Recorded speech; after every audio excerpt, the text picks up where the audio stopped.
Hi, I am Ketil Haugsand and I have a tuning to relate to you. You might remember that I made some year ago or something like that a video on how to voice plectras, and today I'm not going to voice any plectras for you, but I'm going to set up a tuning that you might like to learn. It's very easy to set up this tuning, and it is not called Jaegermeister or Hamburger or Kirnberger or Werkmeister. It's called unequal temperament. Perhaps according to the little lump that you have seen printed or drawn above the frontispiece of the Wohltemperiertes Klavier. It is very close to the nice tuning by Herrn Lehmann, and I like it very much, and it is also very practical because you can set this tuning up in 3 very distinctive groups. If you're interested in seeing this on print or on your computer screen, you can go to Facebook and look it up in the Vallotti group or on the harpsichord group, and you can always mail me in case you want to have more advice on this. Okay, now to start, you can either use this very low-tech medium called a tuning fork.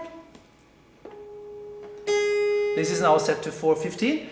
The pitch is of course insignificant. It's only depending on what you're going to use the harpsichord for and where it sounds at its best. You can also, of course, be very high-tech and use the iPhone, and there are some very good applications on the iPhone. There is one called Orofino, which is very good. Apart from being a metronome, you also have a pitch-taking device here. Oh, now this is in 392. Just a moment. You can always regulate this to the pitch that you want, and we want 415 at this moment. Done. So.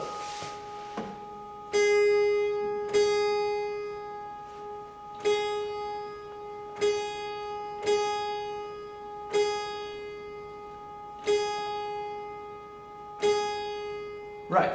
Now, that was the pitch. Now I tune the octave.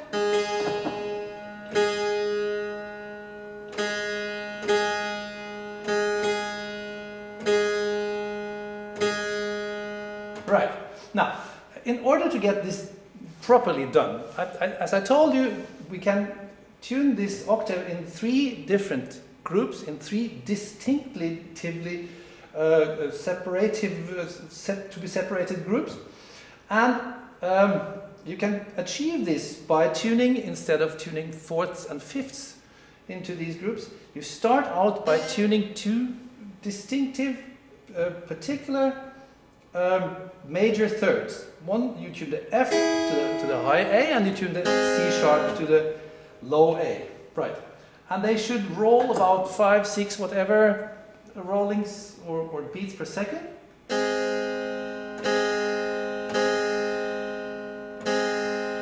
Like this. Wow, wow, wow, wow, wow. Yeah.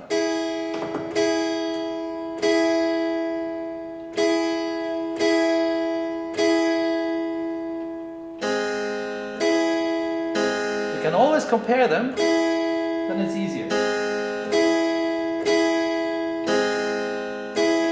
Right. You can, if you want to, if you want a more extreme temperament, you tune them slightly purer. If you want a less extreme temperament, you tune them wider. If you tune them too wide, you will end up with equal temperament, and that's not what you want. Now I can tune 4 fifths and fourths between C sharp and F. Right, and I can tune 4 fifths and fifths and fourths between F and A. And I can tune the 4 remaining fifths and fourths between A and C sharp. As you see, these notes are now control notes. Fine? Now, the first group, the ones between the C sharp and the F, is the irregular group, because now that we have set it like this, the tuning here now will result in that the fifths and fourths will be almost pure, or the fifths will be a smidgen wide and the fourth will be a smidgen narrow.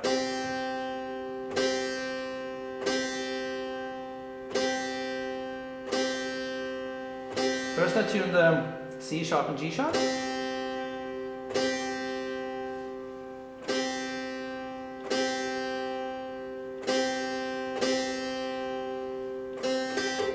And then I tune the B flat to the F.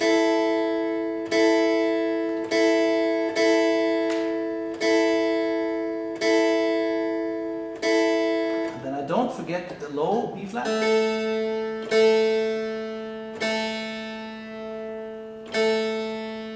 It would be silly to do that.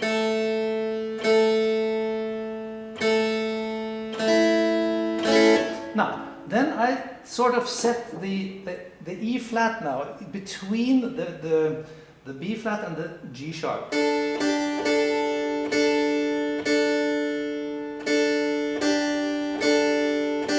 Right. Now here it's just a little bit narrow, the fourth, and just a little bit wide, the fifth, which is irregular.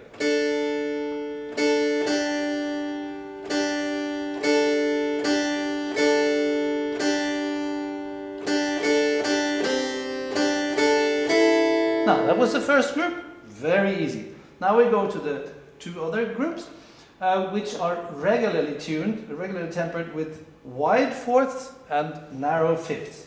They beat around 2 beats per second.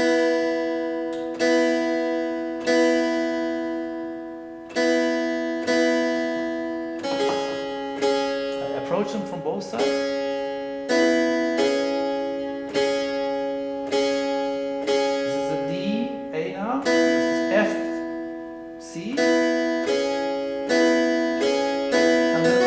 What I can do with the G in between these two. Not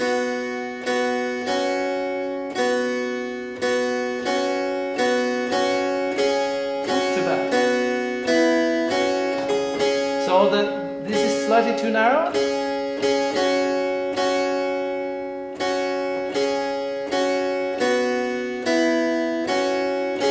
The point here is that they should give the same impression of temperament. Now we're closing up to the... You hear they beat around 2 beats per second. Right. Now, that was the second group. The third group then is the remaining, and we tune them in the same fashion. Perhaps they turn out a little bit purer than this group now. So, A, E.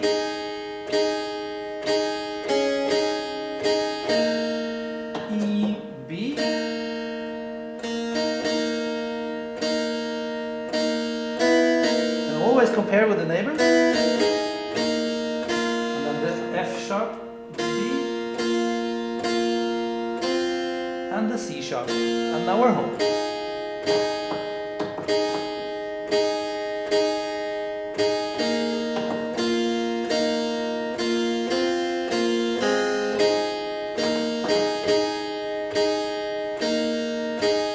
And always correct slightly, but in principle, we're now home.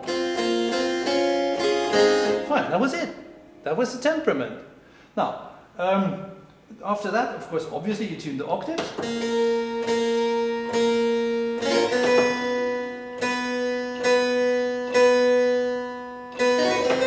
And the first commandment in all sort of harpsichord tuning is tune fast.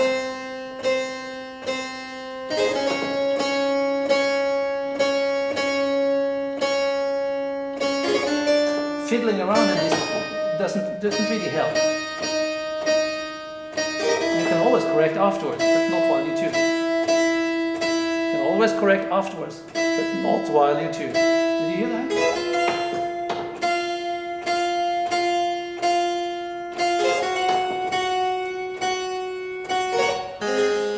Of course, obviously I will tune the very top later, but I wanted to show you how this will now sound.